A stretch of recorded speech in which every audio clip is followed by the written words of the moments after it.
Welcome back to my channel মোবাইলক্স। তোমরা কেমন আছো সবাই? আশা করি ভালো আছো, আমিও ভালো আছি। তো চলো ভিডিওটা স্টার্ট করা যায়।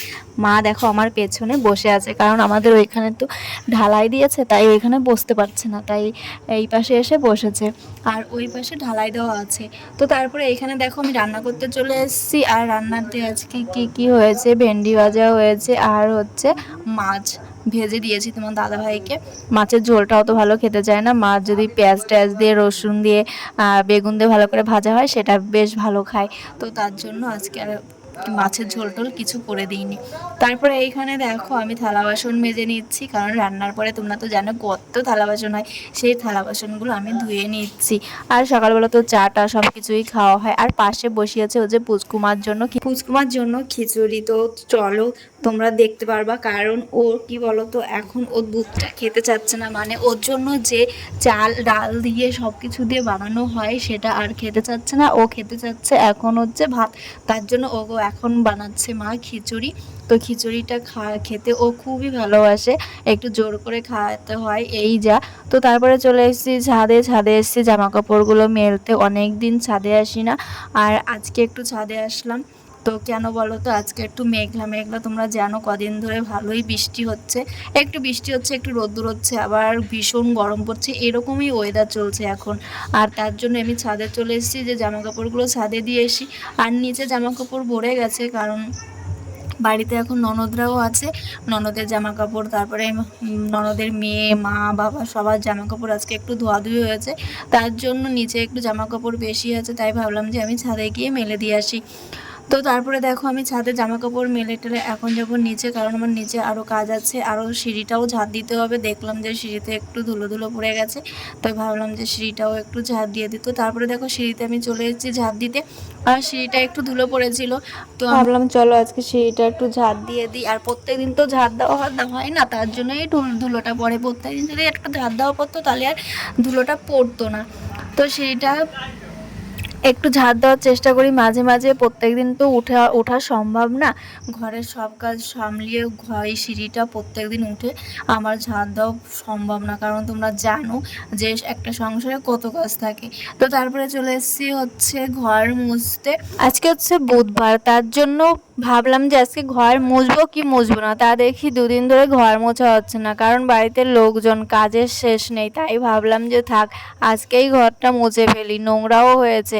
তো বৃহস্পতিবার তো কালকে, তো কালকেও ঘর মোছা লাগবে, দেখি যতটা পারি ততটা করবো। তো তারপরে দেখো চলে এসেছি রান্না করতে। আর এইখানে মা মাংস পাতায় দেবে, তার জন্য মশলাটা আগের থেকে ভেজে নিচ্ছে, তাহলে কি হয় বলো তো, পাতায় দিলে জলটা বেশি বেরোবে না, তার জন্য মা আগের থেকে মশলাটা ভেজে নিয়েছে। আর তারপরে দেখো আমরা সেই ডিম এনেছে, বাবা মাছের ডিম এনেছে আর রুই মাছ এনেছে, সেইগুলোও ভাজবো আর মাছের ঝোল করবো। আর এখানে দেখতেই পেলে যে মাছের মাংসটা বসিয়েছে পাতায়। তো তারপরে দেখো আমি এইখানে বিকালবেলা চলে এসেছি ঘর টর গুছিয়ে টুছিয়ে রাখার জন্য, ঘরটা ঝাড় দেওয়া হয়ে গেছে, সব কিছুই কাজ করা কমপ্লিট হয়ে গেছে। তারপরে চলে এসেছি জামা কাপড়গুলো ভাঁজ করতে। তো তা ভাবলাম যে জামা কাপড়গুলো এলোমেলো হয়ে রয়েছে, তাই একটু জামা কাপড়গুলো আমি একটু ভাঁজ করে রাখি। তো এখানে জামা কাপড়গুলো ভাঁজ করে রাখছি। আর আমার ছেলেটা না এত অগোছালো হয়েছে, মানে কি বলবো, সবসময় বিছিয়ে রাখে। আর আমার এই আলনাটা এত ফাঁকা কেন বলো তো, আমার সেই আলনায় যে ছোট ছোট জামা কাপড়গুলো ছিল সেই জামা কাপড়গুলো সব ফেলে দিয়েছি। আর এইখানে আমার ননদিনী বানাচ্ছে হচ্ছে একটু রিলস, কারণ ও রিলস বানানো নেই, তাই রিলস বানিয়ে রাখছে, সেগুলোকে আবার পরের দিন ছাড়বে।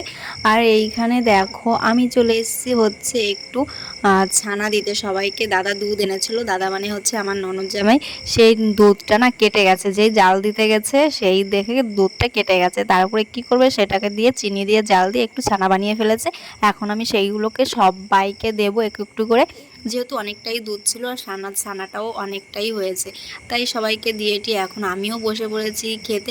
বেশ ভালোই লাগছিল ছানাটা, তো একটু চিনি দিলে মনে হয় আমার আর একটু ভালো লাগতো, যেহেতু আমি একটু চিনি বেশিই খাই, তার জন্য একটু চিনি দিলে বেশ ভালোই লাগতো আমার। তারপরে তোমাদের দাদাভাইকে একটু দিলাম, কিন্তু তোমাদের দাদাভাই খেলো না, বলল যে পরে খাবে, এখন জানি না কখন খাবে। আমি তারপরে আবার সেটাকে ঢেকে রেখে দিয়ে এসেছি, আর সেটা রয়েই গেছে। আমি তখনই চা বানিয়ে দিয়েছি, বলছে যে আমি এখন চাটা খাচ্ছি, এখন আর ওটা আমার চলবে না, তুমি তাহলে রেখে দাও। তারপরে আমি সেটাকে রেখে দিয়েছি ঢেকে ঢেকে ভালো করে। তো তো পরে খেয়ে নেবে, যখন চাইবে তখন আমি তাকে দিয়ে দেবো। আর এইখানে দেখো তারপরে আমি চলে এসেছি চপ কিনতে। তা তোমরা তো জানো আমাদের গ্রামে নতুন একটা চপের দোকান হয়েছে, সেইখানে আমরা এসেছি চপ কিনতে। আর এইখানে স্যান্ডউইচ নিয়েছিল দুটো, ছেলে আর আমার ননদের মেয়ের জন্য। আর আমরা নিয়েছিলাম হচ্ছে চপ আর দুটো লঙ্কার চপ। তো দুটো লঙ্কার চপ, দুটো না সরি 3টে লঙ্কার চপ নিয়েছিলাম। আর এইখানে দেখো তারপরে চলে এসেছি বাড়িতে। আর বাড়িতে এসে এখন আমরা হচ্ছে খাবো। তো খাওয়া দাওয়া কমপ্লিট করার পরে তারপরে দাদাও এসছে আমাদের বাড়িতে আবার মিষ্টি নিয়ে। তো দাদা তো ছিল 2 দিন ধরেই। তো তারপরে সে দাদা আবার বাজার থেকে গরম গরম মিষ্টি কিনে নিয়ে আসছে, তো সেইগুলো এখন আমরা সবাই মিলে খাবো। তো চলো গাইজ, ভিডিওটা কেমন লাগলো, ভিডিওটা যদি ভালো লাগে like comment share and subscribe করে দিও। যারা ফেসবুক থেকে দেখছো তারা ফলো করে নিও। আর নেক্সট ভিডিওর জন্য অপেক্ষা করো। চলো টাটা।